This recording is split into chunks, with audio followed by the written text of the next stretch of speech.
السلام علیکم. I am doctor Asfandyar Khanzada. اور جیسے کہ ہم نے ونٹر سیزن سیریز سٹارٹ کی ہوئی ہے، اس میں ہم فلو کے بارے میں، اون ڈیزیزز کے بارے میں بات کر رہے ہیں جو کہ کامن ہے آج کل کے اس موسم میں.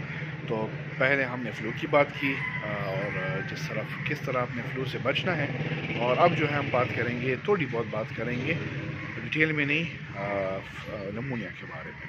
تو آج کل کامنلی جو ہمارے پاس وائرل کاز آف نمونیا ہے وہ ہے انفلوئنزا.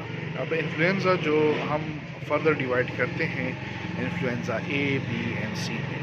انفلوئنزا اے وہ بیماری ہے جس سے زیادہ تر اموات ہوتے ہیں، اور جو کہ بچوں کو اور 65 سال سے زیادہ عمر کے افراد کو متاثر کرتی ہیں، اور ان میں زیادہ تر اموات بھی اسی وجہ سے، اس وائرس کی وجہ سے ہوتی ہیں. بی اور سی جو ہے وہ کم ویرولنٹ ہے، اور اس سے زیادہ تر بیماریاں کاز ہوتی ہیں، ہاسپٹلائزیشن بہت کم ہوتی ہے. انفلوئنزا کس طرح کاز ہوتا ہے؟ وہ یہ ہے کہ آپ کے ارد گرد جو ہے یہ ٹرانسفر ہوتا ہے بخارات سے، جو کہ آپ کے کھانسی سے، آپ کے زکام میں ہوتے ہیں، اور آپ کے جو ہے چینکنے سے فضا میں اسپریڈ ہوتی ہیں. اس سے اگر آپ کو جو ہے آسانی سے میں آپ کو بتا دوں تو اگر آپ 6 فٹ کے فاصلے پر ہیں ایک پرسن سے، ایک بندے سے، اور وہ چھینکے تو آپ اس کی زد میں آ سکتے ہیں، آپ کو انفلوئنزا ہو سکتا ہے.